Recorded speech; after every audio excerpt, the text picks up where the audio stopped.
Hi everyone, it's Glenn again and welcome back to my channel. So today is part one of a two-part series which will be on my channel this week. And it's another Agatha Christie book haul.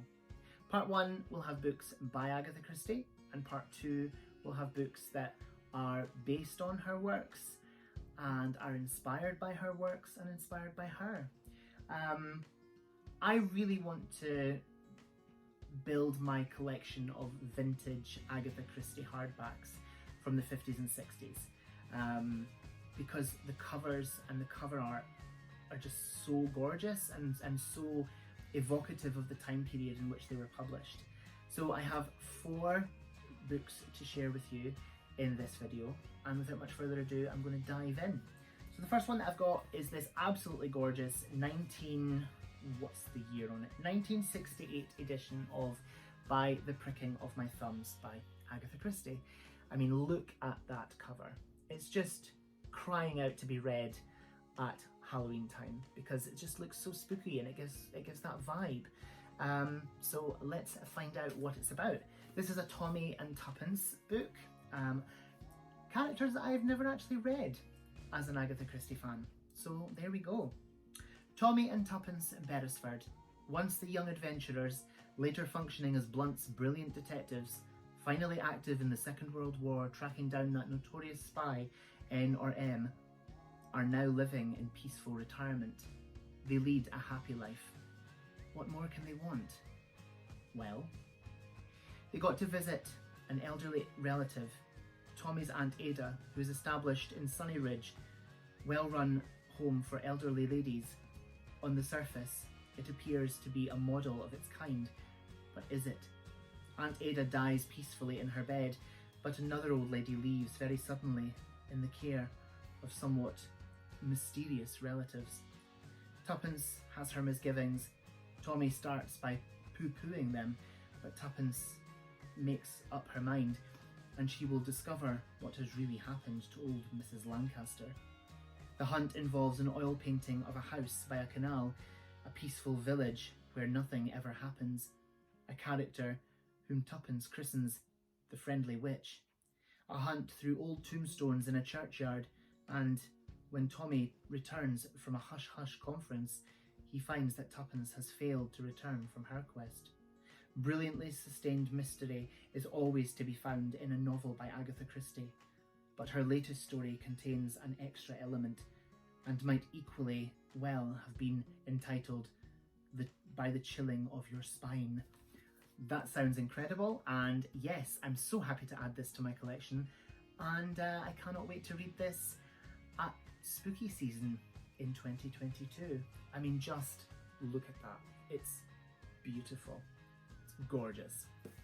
So next we have Hickory Dock by Agatha Christie. This is a book club edition published in, let's see, 1956, and it does have that really sort of 1950s vibe to it. This is one that I have not read yet, but let's find out what it's about. Hercule Poirot frowned. "Miss Lemon," he said. "Yes, Monsieur Poirot." "Then are 3 mistakes in this letter." His voice held incredulity, for Miss Lemon, that hideous and efficient woman, never made mistakes.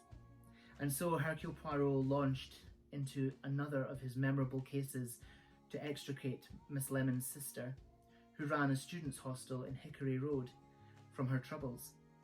The series of thefts there which had so upset Miss Lemon intrigued Monsieur Poirot because of the complete incongruity of the missing articles. He was fascinated and uneasy.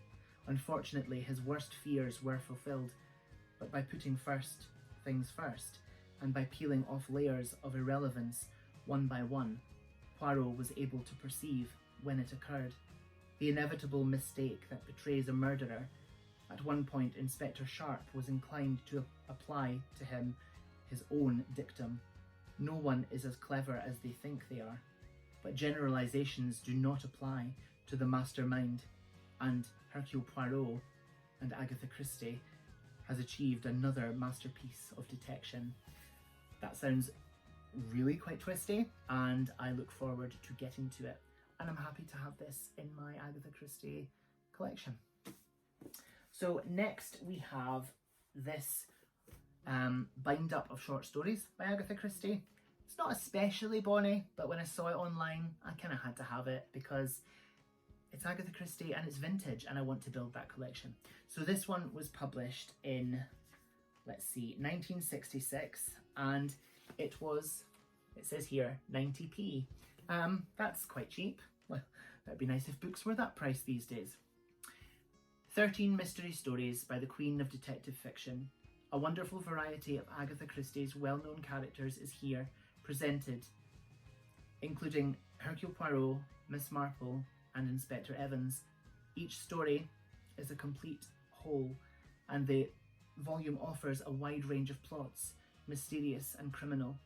If you like thrillers, baffling mysteries, spine-chilling perils, surprise endings, you will find them all in this book. Yes, I am there for that. And lastly in this video, I think I've saved the best one till last. I am so excited about finally having this edition of this book. It is Halloween Party by Agatha Christie. That is a stunning cover and I'm so there for it. This was published by the Book Club, again, in 1969, and it's just incredibly gorgeous. I just love it. It's so evocative of the 60s, evocative of Halloween, and so Agatha Christie. I'm there for it. But let's find out what it's about. Hercule Poirot is spending an unexpectedly lovely evening when he is rung up by his friend, Mrs. Ariadne Oliver, who calls upon him in a state of great agitation. She has been to a Halloween party given for children and teenagers. The party has a tragic outcome, and she prevails upon Poirot to come to Woodley Common to sort out matters. Since Poirot finds that he already has an old friend living there, he accepts and is plunged into a medley of conflicting statements, some interesting past history, an au pair girl who has mysteriously disappeared, and sundry deaths that are not perhaps quite what they seemed. Woodley Common seems a peaceful, respectable residential area, but is it really? In the end, Poirot's painstaking gathering of evidence and careful study of psychological possibilities enables him to solve one of Mrs. Christie's most remarkable crimes. Mrs. Oliver helps by switching from eating apples to dates at a psychological moment. In fact, another dazzling performance by the greatest crime novelist of our time. And I'm so there for that. In fact, I am so there for all of these. And I'm so happy to add these to my growing vintage hardback edition collection of Agatha Christie novels. And yeah, I just love Agatha Christie. You all know that. I've gone on about it in the past a lot. So yeah, I never will stop. Also, I must apologise if I sound a little bit off in this video. I am currently suffering from a perforated eardrum, and I feel that I'm speaking really very loudly. Also, I have a bit of a sore throat, not COVID related to the ear, and yeah, the healing process. It's all very, very boring. But I am deaf currently in this ear, and usually you'll see that in videos this sort of glitter lamp in the back is always on. I can only hear in this ear and it makes a rumbling noise, so it was putting me off something chronic. So it's not on in this video. Yeah, I've just explained something that you probably have no interest in hearing, but there we go. Yeah, I hope you've enjoyed my Agatha Christie book haul. There will be plenty more. Yeah, thank you so much for watching. Whatever you're doing, I hope you have so much fun doing it. Whatever you're reading, I hope you love it. Stay fabulous, be amazing, be yourself, stay safe, and I'll see you again soon for another video. Bye-bye.